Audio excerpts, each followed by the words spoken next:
시청자 여러분 안녕하십니까? 지방정부 단체장에게 듣는다 박혜연 기자입니다. 오늘 이 시간에는요, 광명시 역사상 최초로 3선이라는 대기록을 세우면서 민선 9기를 열고 계신 분입니다. 박승원 광명시장님 모시고 얘기 나눠보겠습니다. 안녕하세요, 시장님. 네, 안녕하세요.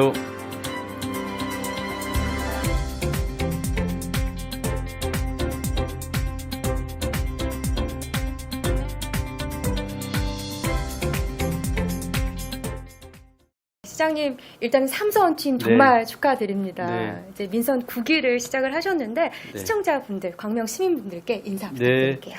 박스경제TV 시청자 여러분 반갑습니다. 그리고 광명 시민 여러분, 제가 다시 일할 수 있도록 기회를 주셔서 정말 감사합니다. 민선 7기, 8기 동안에 시민 여러분들께서 저를 믿어주시고 다시 맡겨주신 만큼 더 열심히 우리 광명의 미래를 위해서 일해 나가도록 하겠습니다. 고맙습니다. 네. 지금 각오까지도 네. 얘기를 어느 정도 해주셨는데, 사실 광명시 역사상 최초예요. 3선 네. 시장이라는 게 정말 대기록을 또 세우신 거고, 그러니까 결국은 시민들이 시장님의 지난 성과를 인정하고 어떤 신뢰를 좀 보낸 결과가 아닌가, 이런 네. 평가들이 많이 나오는 것 같은데요. 다시 한번 좀 3선 시장으로서 네. 각오를 좀 정리해서 말씀해 주신다면 어떻게 네. 전달할 수 있을까요? 제가 광명에서 꽤 오랫동안 일을 했어요. 제가 30대 중반에 광명에 와서 지역에 처음에 시민사회 활동도 하다가 네. 교육 운동도 하다가 그다음에 시장 비서실장, 광명시의원, 경기도의원 거쳐서 지금 시장을 하고 있거든요. 네. 30여 년 동안 광명에서 오로지 광명을 위한 일을 해왔었거든요. 그래서 시민들이 생각하고 있는 것들이 무엇일까? 네. 시민들의 마음은 무엇일까? 이런 것들을 읽고 경청하는 그런 모습을 시장 8년 동안 해왔는데요. 그런 것들을 잘 모아서 앞으로도 4년 동안 더 잘해 나가야 되겠다. 이런 다짐을 하면서 이번에 네. 3선 시장 업무를 시작했고요. 네. 그래서 현장을 먼저 취임하자마자 달려갔는데 선거운동 과정에서 시민 한 분 한 분의 목소리, 그 이야기들을 가슴에 묻고 그것을 하나하나 실천해 나가는 그런 진정성을 갖춘 시장이 되도록 최선을 다해 나가려고 합니다. 네, 아마 시민분들이 이런 마음들을 다 공감을 하고 계시지 않을까라는 생각이 드는데요. 여러 가지 이제 오늘 다양한 정책 얘기도 나눠보고 또 네. 다른 이야기들도 나눠볼 텐데, 일단 이번에 민선 9기 시정 가치로 민생, 평화, 연대 네. 이렇게 좀 선언을 하셨어요. 네. 네, 아무래도 요즘 이슈이기도 한 게 이제 민생이라는 키워드가 네. 아닐까 싶은데, 사실 정말 살기가 팍팍하다 이런 얘기 네. 많이 하는데, 민생을 민선 9기 시정에 최우선으로 두신 이유가 있을까요? 먹고 사는 문제는 우리한테 가장 중요한 문제이잖아요. 맞습니다. 일자리를 통해서 자신의 삶도 꾸려나가지만 가정경제를 이끌어 나가야 하는 것이기 때문에 먹고 사는 문제, 민생 문제야말로 시장이 해야 될 가장 중요한 일 중에 하나라고 네. 생각을 좀 하고 있습니다. 그래서 지역화폐를 포함한 여러 가지 민생 정책을 펼치고 있는데 앞으로도 가장 중요한 시정의 첫 번째 원칙을 가지고 민생 경제 잘 챙겨 나가겠다는 생각으로 민생, 네. 평화, 연대 세 가지의 시장 가치를 가지고 민선 9기 출발하기로 했는데요. 예. 앞으로도 그 일을 꾸준히 잘 해 나가려고 합니다. 사실 먹고 사는 문제가 가장 중요하다 네. 이렇게 얘기를 해주셨는데 굉장히 와닿습니다. 네. 네. 그러려면 네. 아무래도 이제 실물 경제 정책이 정말 중요하지 않겠습니까? 예. 그래서 이제 최근에 고물가가 이어지면 상인들이 느끼는 이런 살림살이 부담도 적지 않은 게 사실인데, 관련된 정책 좀 듣고 싶어요. 뭐 골목 상권 살리기 위한 정책들이 좀 뭐가 있을까요? 저희들이 여러 가지 정책들을 펼치고 있는데 사실 가장 중요한 것은 지역화폐 정책입니다. 지역화폐는 지역 안에서 그 선순환 구조로 자금이 지역 안에서 도는 구조이거든요. 네. 그래서 지역화폐를 많이 발행하는 것을 목표로 좀 하고 있고, 지금까지 광명시가 2018년도부터 약 1조 원의 지역화폐를 발행했거든요. 그러니까 경기도의 인구 30만 이하 도시 중에서는 광명시가 1조 원을 발행한 것은 광명시가 최초인데, 그렇게 지역화폐를 많이 하면 지역에 돈이 많이 돌고 있기 때문에 이것은 골목경제, 지역경제에 가장 큰 힘이 되고 있다고 생각하고요. 네. 두 번째 목표로 갖고 있는 것이 사실은 골목경제를 지켜나가려면 그 골목 안에 있는 상권을 지키고 있는 사람들의 네트워크, 연대가 필요하고 그쵸. 그 골목 상권을 좀 현대적 음. 관점을 자꾸 바꿔나가는 것들이 필요하거든요. 그래서 골목 상권 상인회라는 것을 조직했어요. 현재 25개가 만들어졌는데 한 지역의 점포 30개 이상이 함께 상인을 구성하면 그것을 이제 시가 인정해주고 거기에 이제 상권 활성화를 위한 여러 가지 보조금을 지원한 형태로 좀 하고 있거든요. 예, 예. 그래서 골목을 새롭게 뭐 이렇게 바꿔나가는 작업. 이를테면 뉴타운 골목 상정가는 옛날에 70년대, 80년대에 그런 골목을 재현하는 이런 사업들도 하고 예. 또 이렇게 페스타 행사도 하고 뭐 여러 가지 축제도 좀 진행을 하고 볼거리도 있고. 예. 예. 다양한 형태의 사업들을 진행해요. 특히 최근에는 저희가 이런 사업들도 하고 있는데 그 골목 상권에서 식당을 뭐 음식을 좀 개편하고 싶다 그러면은 그 이제 전문가들 초청해가지고 컨설팅도 새로 이제 있군요. 컨설팅 다 해드리고 그렇게 네. 해서 바꿔드리기도 하고 그렇게 세부적인 사업을 하나하나 해나가고 있습니다. 그러다 보니까 실제로 지역화폐를 통해서 돈도 벌지만 네네. 골목 상권 상인하고 서로 연대해서 그 예. 골목 지켜 노력도 하고 있으니까 실제로 이제 문 닫는 일도 줄어들고 다른 지역에 비해서 그 외에 관련된 사업들을 여러 가지 진행하고 있어요. 그러네요. 그러니까 예. 어떻게 보면 잠시 잠깐 한 분야에서 활성화되는 게 네. 아니라 지속 가능하게 좀 네. 선순환 구조를 만들려고 노력을 하고 계신 거네요. 그럼요. 제가 50대한테 평생학습 지원금으로 30만 원을 지급하거든요. 네. 그러니까 이것은 뭐냐면 공부할 수 있는 학습할 수 있는 형태로만 그것을 쓸 수 있도록 하죠. 50대가 예. 사실은 은퇴율이 제일 높은 나이예요. 그럼 뭔가 새로운 제2의 인생을 위해서 뭔가를 준비해야 되잖아요. 그런 학습할 수 있는 기회를 만들어 드리기 위해서 책도 살 수 있도록 하고 어디 뭐 학원도 수강할 수 있게끔 하고 여러 가지 그런 일을 하고 있는데 그걸 하다 보니까 골목에 서점이 매출이 좋아지는 거죠. 그러네요. 그러니까 이렇게 네. 우리의 모든 정책이 지역 안에서 돌아갈 수 있는 구조를 하나하나 만들어가면 골목 지킬 수 있습니다. 시장 그런 건 디테일하게 아주 꼼꼼하게 실핏줄처럼 이 동네 경제가 잘 돌아갈 수 있도록 하는 일들을 잘 해나면 축적되어지는 만큼 그렇죠. 또 성과가 네. 나올 수 있다라는 것을 여러 번 느끼고 있습니다. 네. 이제 시장님의 철학을 조금씩 엿볼 수 있는 네. 답변인 것 같은데 이번에 도시개발 얘기도 좀 해보도록 할게요. 네. 아무래도 저희가 경제 채널이잖아요. 네. 그러니까 서울 수도권 도시의 성장에 굉장히 많은 관심이 네. 있습니다. 근데 광명시 같은 경우도 지금 뭐 3기 신도시, 테크노밸리, 대규모 재개발 등 지금 대전환기를 맞이하고 있다고 봐도 되잖아요. 근데 K 아레나 얘기도 또 들었는데 이 K 아레나의 청사진을 밝히시면서 이 계획이 완성됐을 때 그러면 시민들이 어떤 걸 누릴 수 있는지 기대감도 또 있을 것 같거든요. 네. 어떤 계획이신 건가요? 일단 K 아레나에 대해서 전국적으로 관심이 많으세요.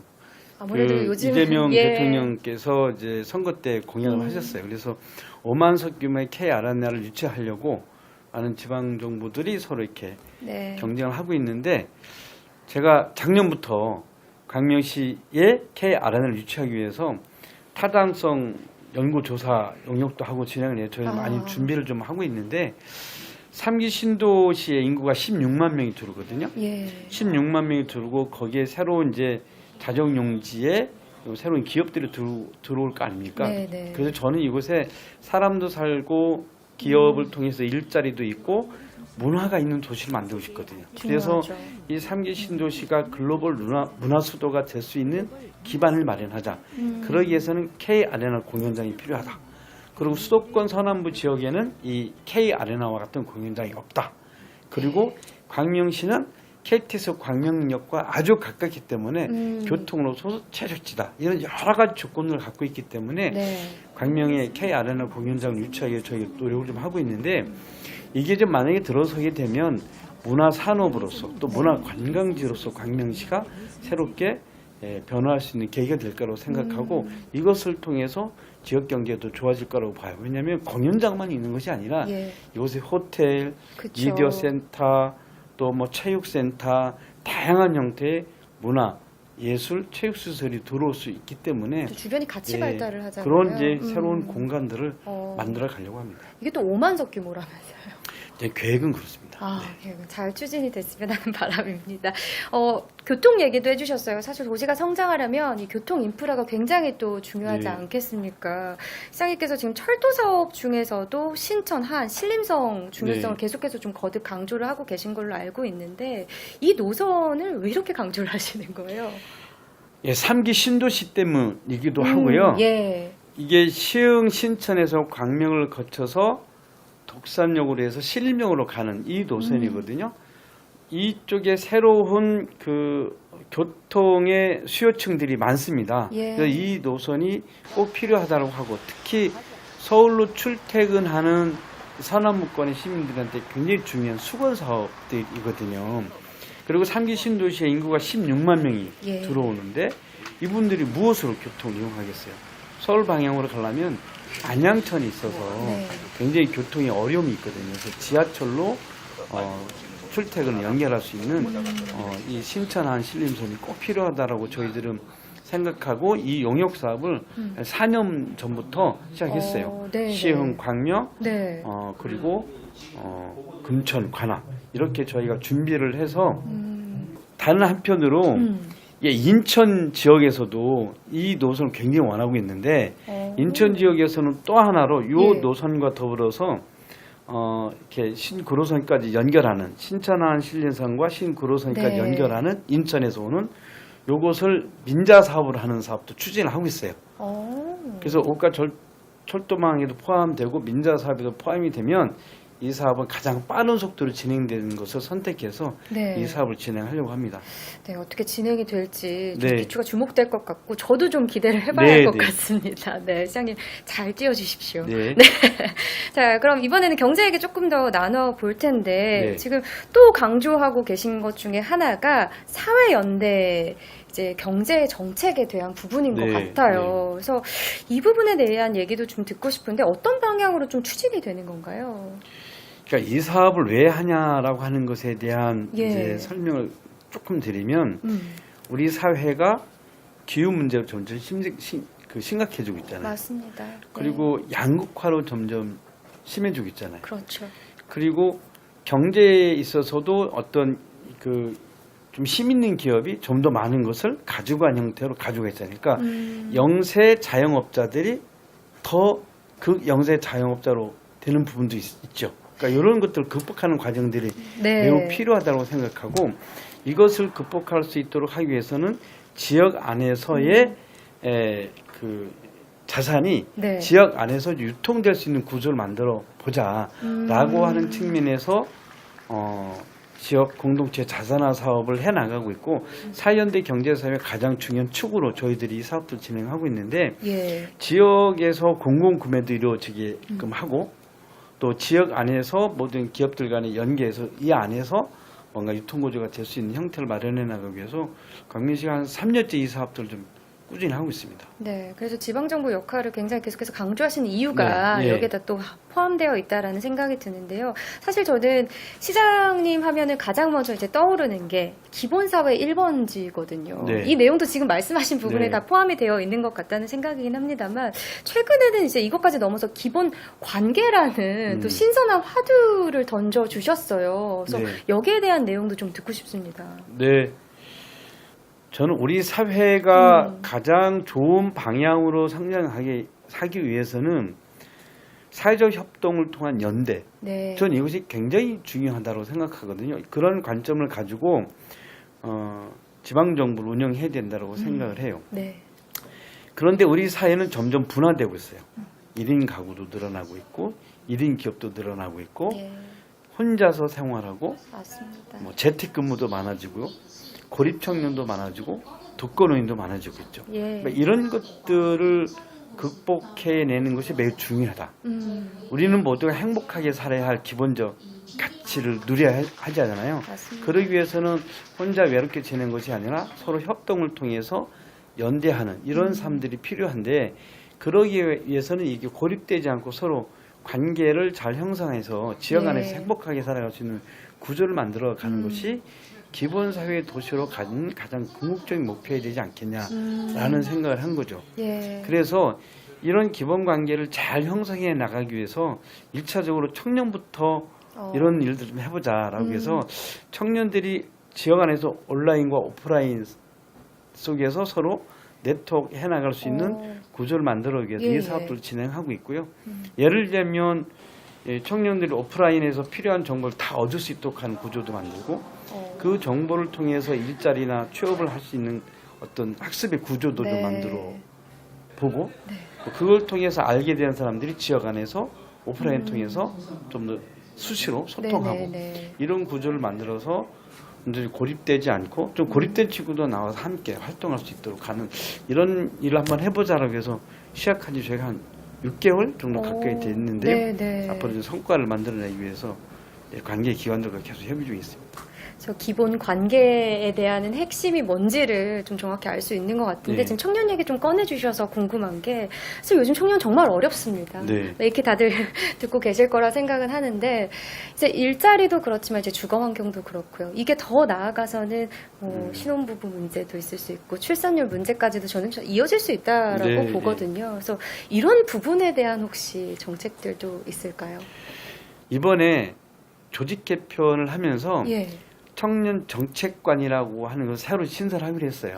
그러니까 네. 팀에서 과로 예. 이렇게 좀 더 규모를 키우는 거죠. 그래서 음. 규모를 키워서 청년 정책과 청년 지원 사업 또 그 일자리 사업 네. 이런 것들을 좀 하려고 하는데 예. 그렇게 하려고 하는 이유는 아주 간단합니다. 청년들이 이해와 요구가 정말 많아졌어요. 그 많아진 것 중에 이를테면 이런 거죠. 주거에 대한 취향도 다양하고요. 그러니까 창업에 대한 욕구도 굉장히 많은데, 다양하죠. 다양하죠. 그리고 이 공정한 것, 음.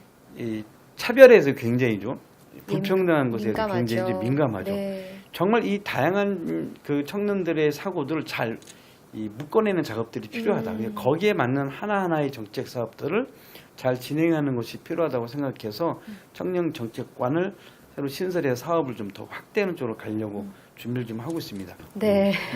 그래서 네. 청년들 얘기까지 좀 들어봤는데, 네. 근데 그렇다고 또 저희가 간과하면 안 되는 부분이 이제 고령화 사회 아니겠습니까? 네. 그래서 시니어 분들에 대한 정책도 되게 중요한 시대가 된 것 같습니다. 네. 이런 부분도 좀 들어볼 수 있을까요? 이번에 시니어 행복센터를 저희가 하나 만듭니다. 네. 네. 그 어르신들한테 제일 중요한 것이 일자리가 되었어요. 옛날에는 여가였거든요. 맞습니다. 여가였는데 요즘은 어른신들하고 얘기를 해보면 일자리입니다. 그러니까 예. 나도 일하고 싶어 이겁니다. 예. 급여가 많았으면 좋겠는데 좀 적더라도 뭔가 일하고 싶어 이런 부분들이 아주 강하셔서 네. 그런 일자리를 만드는 것 이거 목표로 해서 시니어 행복센터를 새로 하나 준비하고 있고요. 또 하나 제가 하고 있는 것이 인생 행복학교를 설립해서 운영하려고 하는데 사실은 우리가 지금 이제 살아오면서 해방 이후에 산업화를 막 거쳐오고 정보화 사회를 거쳐오고 막 이렇게 하면서 사실은 성공하신 분도 있고 실패하신 분도 계시고 다양하잖아요. 맞습니다.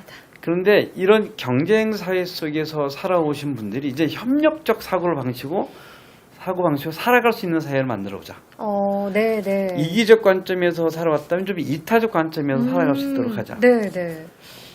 이런 관점에서 어떻게 사는 것이 행복하게 사는 것이고 어떠한 공감 의식을 가지고 사는 것이 행복하게 사는 길일까? 이런 문제를 가지고 좀 새로운 교육을 통해서 이들한테 새로운 행복의 가치를 이렇게 전해드리고 싶어요. 이런 교육을 좀 통해서 어르신들이 서로 배려하고 베풀고 그런 사회를 좀 만들고 싶은 그런 생각이 좀 생겼어요. 그래서 그런 교육을 좀 강화하는 인생 행복 학교도 설립해서 운영하려고 합니다. 네. 아니 굉장히 와닿는 부분이기도 하고 얼마 전에 또 그런 기사도 있지 않았습니까? 이게 노인은 60세부터라고 불려지는데 정년퇴직은 50세다 보니까 이제 그 공백을 어떻게 메꿀 수 있을 것인가? 그러니까 것 중에 중요한 부분이 이런 행복에 대한 가치를 어떻게 내가 생각하고 이뤄 나갈 것인가도 되게 중요한 부분이라는 생각도 들어지네요. 그 공백을 메꾸는데도요. 그러니까 우리가 이제 은퇴하신 분들은 필요한 것이 사회력. 새로운 사람들과 어떻게 해서 소통을 사용할 것인지, 그러면 어떻게 관계를 형성할 것인지, 그리고 나의 경제적 관리는 어떻게 할 것인지, 나의 신체적, 정신적 관리는 어떻게 할 것인지, 이런 것에 대한 그 새로운 자기 관리들이 필요하잖아요. 그런 것을 좀 더 체계적으로 잘해서 빈곤한 노인이 아니라 좀 행복한 노후를 즐길 수 있도록 하는 사회를 만들어 보고 싶다. 네. 이런 생각에서 그런 정책들을 이번에 공약도 하고 준비 좀 많이 하려고 합니다. 네. 아니, 이렇게 다양한 얘기를 듣다 보니까요. 그러니까 시도의원 3선에 이어서 시장 3선까지 왜 총 6번이나 시민분들이 선택을 하셨는지를 네. 저는 좀 느낄 수 있는 것 같긴 하거든요. 네. 이제 4년 뒤에 민선 9기를 이제 마치는 날이 돌아오지 않겠습니까? 네, 네, 이제 네. 그 순간 시장님은 광명 시민들에게 어떤 시장 그리고 또 어떤 정치인으로 좀 기억되길 바라세요? 어떤 시장이라기보다도 예. 어떤 정치인으로 기억되고 싶냐라는 답변에는 시민 민주주의자? 네. 이런 용어는 사람들이 잘 안 쓰는 것 같은데 네. 시민 민주주의자. 시민들이 시정이나 사회에 관심을 가지고 적극적으로 참여할 수 있는 사회. 그걸 통해서 민주주의 가치를 소중히 여기고 그것을 실현하면서 그것이 좀 보장되어지는 사회를 만들어가기 위해 노력한 시민 민주주의자 박승훈 이렇게 기억되면 좋겠다 이런 생각은 잠깐 드네요. 잠깐 들고요. 네. 방금 여쭤보셔서 네, 그냥 저는 여기서 시장직을 마치면 그냥 평범한 광명 시민으로 네. 돌아가서 계속 시민들과 함께 이 도시에서 잘 살았으면 좋겠어요. 그리고 다음 시장이 오더라도 제가 해왔던 여러 가지 정책들 좋은 건 잘 좀 이어받아서 하고 또 부족한 것 더 채워나가고 네. 그래서 그것을 도와주는 그런 사람이고 싶고요. 아직 4년이 남았으니까 맞습니다. 4년 동안 열심히 최선을 다해서 네. 일하고 늘 시민들과 함께하는 시장이 되도록 노력하겠습니다. 시민 민주주의자 네. 박승원 시장님 네. 얘기를 하고 계시는데요. 네. 갑자기 또 궁금한 게 생겼습니다, 시장님. 네. 이게 민선 7기, 8기를 또 걸어 오셨고 이제 9기를 열고 계신 건데 그럼 7, 8기 하시는 동안 네. 좀 아쉬웠던 점이라든가 좀 힘들었던 점이었다든가 아니면 9기 때는 이거는 내가 조금 더 집중해 보겠다 이런 것들이 또 있으실까요? 민선 7기 때 아쉬웠던 거는요. 네. 저 코로나 시장이었거든요. 거의 뭐 4년 동안 마스크를 쓰고 다녀서 네. 시민들께서는 뭐제 얼굴도 잘 몰랐을 테고 그러네요. 그리고 아무래도 만날 수 있는 기회가 좀 작아서 네. 그 좀 아쉬웠어요. 정말 그 민선 7기 때 정말 열심히 했는데도 네, 시장이 누구야 이런 얘기를 가끔 들었던 기억이 그럴 수 있어서 있었겠네요. 네. 그 코로나 시장이었던 그래서 더 많은 일을 하고 싶었는데 속도를 좀 못 낸 그런 아쉬움이 좀 있었고요. 7기 때. 한편으로 이제 그런 걸 통해서 네. 시민의 건강 안전이 정말 중요하다라고 하는 것을 좀 맞습니다. 많이 깨달았고 네. 그래서 그 이후로도 시민과 안전과 시민의 생명을 지켜내는 일에 대해서는 더 잘 챙겨나갔던 것 같습니다. 네. 그래서 9기 때는 또 시민분들의 목소리뿐 아니라 안전까지도 네, 함께 네. 책임져 주시겠다는 얘기로 듣겠습니다. 마지막으로요, 이제 앞으로 4년 또 시민분들하고 함께 하실 텐데, 네. 우리 시청자분들과 또 시민분들에게 네. 전하고 싶은 이야기가 있으면 부탁드릴게요. 광명 시민 여러분 정말 감사합니다. 선거운동 과정에 믿으니까 잘해 그 한 말씀이 저의 가슴 깊숙이 들어와서 울렁거렸습니다. 믿어주신다는 그 말씀에 더 잘해야 되겠다라는 그런 다짐을 하게 됐습니다. 초선에 가고 그 마음으로 더 잘하도록 하겠습니다. 처음에 시장됐을 때 정말 잘하고 싶었거든요. 3선이라서 그냥 느긋하게 하는 시장이 아니라 초선의 그 각오로 더 힘있게 열정을 가지고 잘하겠다는 말씀 드리고요. 언제든지 부족한 거 있으면 따끔하게 질책도 해주시고요. 시민 여러분께서 또 함께 시정에도 참여해 주셔서 광명 3기 신도시와 또 구도심의 재건축 재개발 과정에서 함께 협력해서 더 멋진 광명의 미래를 만들어 가는데 함께하는 동지가 되었으면 좋겠습니다. 감사합니다. 네. 이제 앞으로 4년 네. 달려가실 거잖아요. 네. 근데 계속 말씀해 주셨지만 먹고 사는 문제 걱정 안 하게 우리 시민분들 그 목소리 좀 잘 귀담아 주시고 네. 잘 사는 100년의 네. 광명의 미래를 좀 잘 만들어 주시길 네, 바라겠습니다. 그렇게 하겠습니다. 네, 잘 네, 부탁드립니다. 감사합니다. 네. 자, 지방정부 단체장에게 듣는다. 지금까지 박승원 광명시장님과 함께했습니다. 고맙습니다.